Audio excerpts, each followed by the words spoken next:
मैंने 2 माह की तालीमात रघु जी से हासिल की।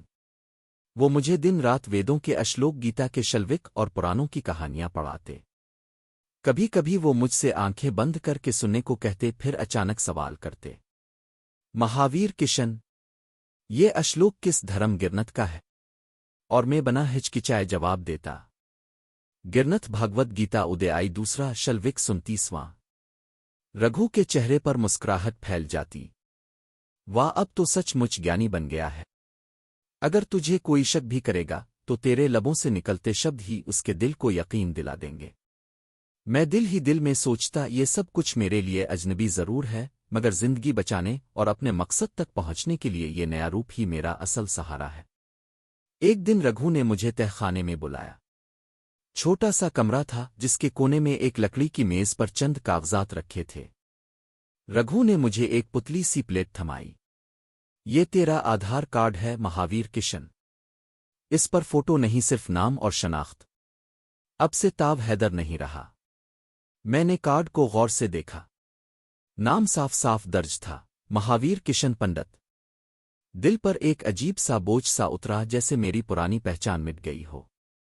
मगर अगले लम्हे रघु ने मेरे कंधे पर हाथ रखा और आहिस्ता से बोला, बेटे कभी याद रखना, ये सब खेल है। हम में से हर कोई निकाब में है। मैं भी तो बरसों से रघु पुरोहित कहलाता हूं, मगर अंदर से तुम्हारी तरह का ही हूं। ये रूप ही हमें बचाता है। मैंने इस बात में सर हिला दिया। रघु ने एक और कागज बढ़ाया, ये तेरे सफर के लिए इंतजाम है। जम्मू तवी सिंबलपुर एक्सप्रेस कल पठानकोट से निकलेगी। तुम्हारे साथ मेरा पुराना चेला सतेश जाएगा। वो तुझे हर जगह साधु के शान में बड़ा चढ़ाकर पेश करेगा। मेरे दिल में एक धड़का सा हुआ, अगर रास्ते में पकड़े गए तो? रघु मुस्कुरा कर बोला, अगर शक हो तो शल्विक पढ़ देना। शक करने वाले तेरे बेकित बन जाएंगे। अगली शाम में और सतेश पठानकोट रेलवे स्टेशन पर थे। गर्दो गुबार, मुसाफिरों की भीड़, प्लेटफॉर्म पर गूंजती आवाजें। मेरे दिल की धड़कन तेज हो गई। मैं जाफरानी कपड़ों में माथे पर तलक सजाए खड़ा था। सतेश मेरे पीछे हाथ जोड़े बोला जा रहा था, महाराज अब तो सचमुच वेदों के ज्ञानी हैं। कल ही गांव के बीमार बच्चे को आशीर्वाद दिया तो वो उठकर दौड़ने लगा। मैं जानता था ये सब ड्रामा है, मगर उसकी आवाज में ऐसी अकीदत थी कि अर्द गिर्द के चंद लोग फौरन हमारी तरफ झक गए और प्रणाम करने लगे। ट्रेन की सीटी बजी और हम डब्बे में सवार हो गए। सीटें भरी हुई थीं। मैं खिड़की के पास बैठ गया। सतेश नीचे जमीन पर बैठ गया, जैसे मेरा चेला हो। पठानकोट से चलकर हम देना नगर, गुरदासपुर और धारीवाल से गुजरते रहे। सब कुछ मामूल के मुताबिक था, मगर जब ट्रेन अमृतसर पहुंची तब असल इम्तिहान आया। प्लेटफॉर्म पर ही फौजी जवान और खुफिया एजेंसी के अहलकार खड़े थे। हर डब्बे की तलाशी हो रही थी। जैसे ही वो हमारे डब्बे में आए, मेरा दिल एक लम्हे के लिए रुक सा गया। एक अहलकार ने ऊंची आवाज में कहा, सब मुसाफिर हजरात अपने कागजात दिखाएं। सतेश फौरन मेरे करीब झक गया और बोला, महाराज अब आपकी बारी है। अहलकार ने मुझ पर नजर डाली। अब कहाँ जा रहे हैं? मैंने आंखें नीम वाकी और धीरे धीरे शल्विक पढ़ने लगा। इंतकालेचे में इव समरे माक्तवा कैलबेरेम। अहलकार चौंक कर रुक गया। साथ वाले ने आहिस्ता से कहा, ये तो कोई पुरोहित लगता है, गीता का शल्विक पढ़ रहा है। मैंने बात आगे बढ़ाई, इम वापी सिमरन भाविम तेजती अंति कलनबेरेम। मेरी आवाज में सुकून और यकीन था। अहलकार ने सर झुका लिया और बगैर मजीद सवाल किए आगे बढ़ गया। सतेश ने झककर मेरे पांव छुए और ऊंची आवाज में कहा, ये ज्ञानी महाराज हैं, उनके दर्शन से मन कल्याण हो जाता है। डब्बे में बैठे लोग भी सर झुकाने लगे। मेरा दिल अंदर ही अंदर हल्का हुआ, मगर मैंने चेहरे पर वही साधु जैसा सुकून कायम रखा।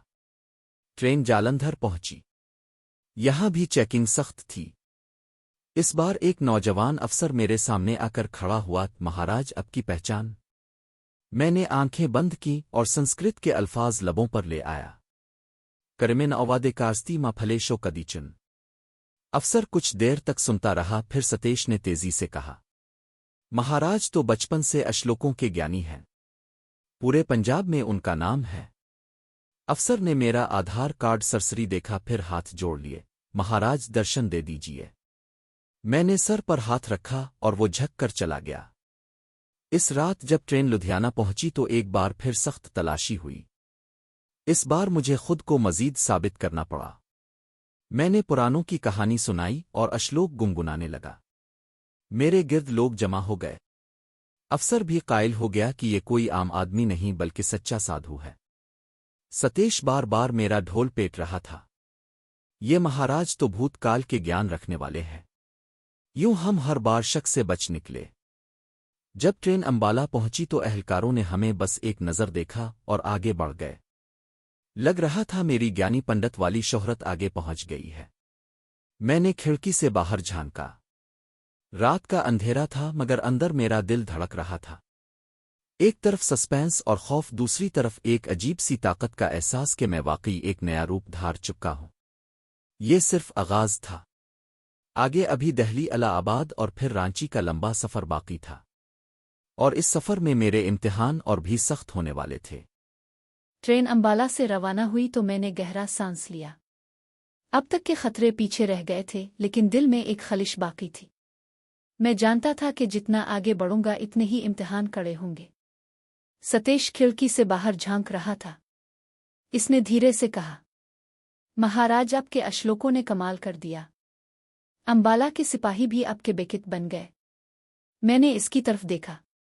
सतेश, याद रखो, ये सब सिर्फ लफ्ज़ नहीं हैं। उन लफ्ज़ों में सदियों की ताकत है।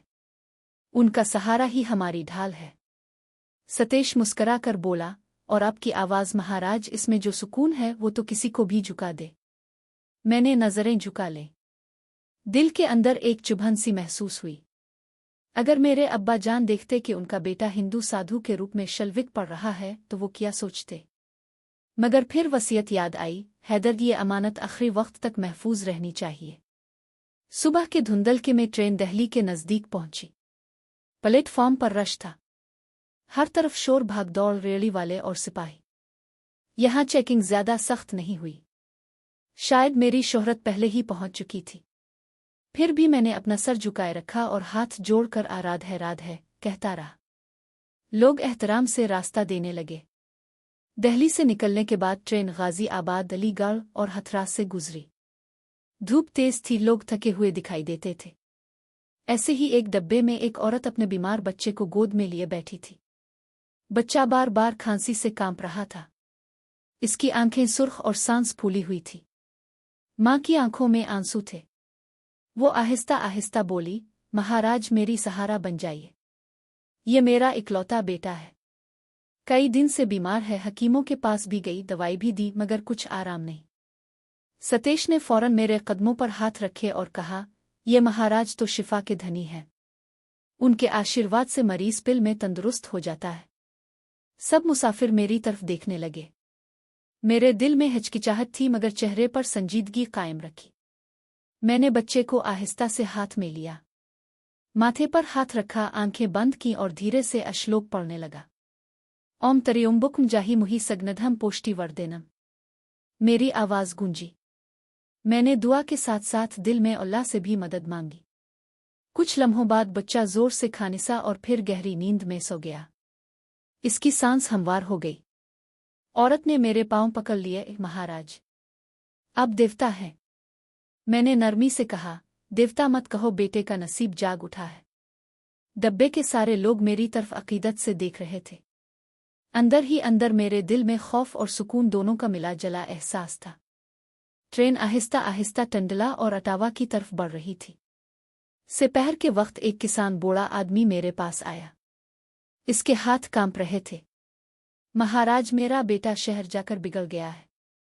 शराब पीता है, मां को मारता है, घर का सुकून बर्बाद कर दिया है।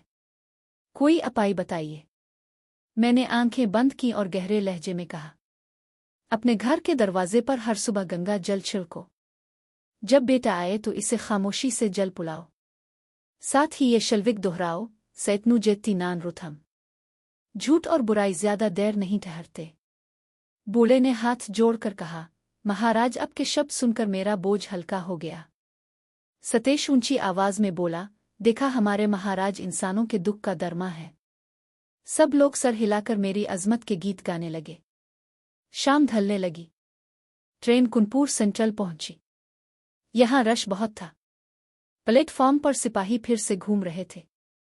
एक लम्हे को मुझे लगा जैसे उनकी नजरें मुझ पर ज्यादा टुक रही हों। सतेश ने मेरी तरफ देखा, इसकी आंखों में डर था। मैंने धीरे से कहा, याद रखो डर को चेहरे पर मत लाना। सिपाही करीब आए। एक ने पूछा, महाराज कहाँ जा रहे हैं? मैंने आहिस्तगी से जवाब दिया, प्रतिष्ठित काल की अवतार मंदिर रांची। धर्म का प्रचार करना है। साथ ही मैंने एक और शल्विक पढ़ा, ओम शांति शांति शांति। सिपाही ने हाथ जोड़ लिए और चला गया, मगर मेरा दिल धड़क रहा था। ये सफर किसी धागे पर लटकने जैसा है। रात का अंधेरा छा गया। ट्रेन फतेहपुर और खागा से गुजरी। जब वो इलाहाबाद, अब प्रयागराज पहुंची तो डब्बे में एक और कहानी सामने आई। एक जवान लड़की अपनी मां के साथ बैठी थी। उसके चेहरे पर खौफ और दुख था। वो अचानक मेरे कदमों में गिर गई। महाराज, मेरी शादी तय हो गई है, मगर जिससे रिश्ता हुआ है वो रोज शराब और जुए में डूबा रहता है। मेरा जीवन बर्बाद हो जाएगा। मेरे दिल पर चोट लगी। मैंने नरमी से कहा, बेटी, धर्म कहता है कि सच्चाई और दुआ हर मुश्किल को बदल सकती है। कल सुबह सूरज को जल चढ़ाना और ये मंत्र पढ़ना, गायत्री मंत्र, ओम भूर्भुवः स्वः। इसके आंसू थम गए। मां ने मेरा आशीर्वाद लिया। सतेश ने एक बार फिर बुलंद आवाज में कहा, यही तो महाराज की महानता है। 3 दुख दर्द आज उन्हीं के आशीर्वाद से मिट गए। मेरे दिल में अजीब सा बोझ था। ये सब झूठ, ये सब निकाब, लेकिन इस निकाब ने मुझे मकसद के करीब पहुंचा दिया। दूसरे दिन सूरज तुलू होने तक हम इलाहाबाद से निकलकर विंध्याचल, मिर्जापुर और चंद स्टेशनों से गुजरते रहे। रात के तीसरे पहर हमने छूटी छूटी झलकियां देखें। घुप अंधेरा, जंगलात, दूर कहीं मशलें जलती नजर आती। बिलाखिर तीसरे दिन सुबह 8 बजे के करीब रांची स्टेशन आ गया। प्लेटफॉर्म पर उतरते हुए मेरा दिल धक धक कर रहा था। मैं अब महावीर राकेश था और यहाँ मेरा नया इम्तिहान शुरू होना था। सतेश ने मुझे रास्ता दिखाया और हम सीधे काल की अवतार मंदिर की तरफ चल पड़े। वहां पुरोहित सुदर्शन हमारा मुंतजिर था। सतेश ने हाथ जोड़कर कहा, महाराज, ये वही हैं जिन्हें रघु जी ने भेजा है। सुदर्शन ने मुझे गौर से देखा, फिर मुस्कराकर बोला, आइए महाराज राकेश, अब से आप हमारे हैं।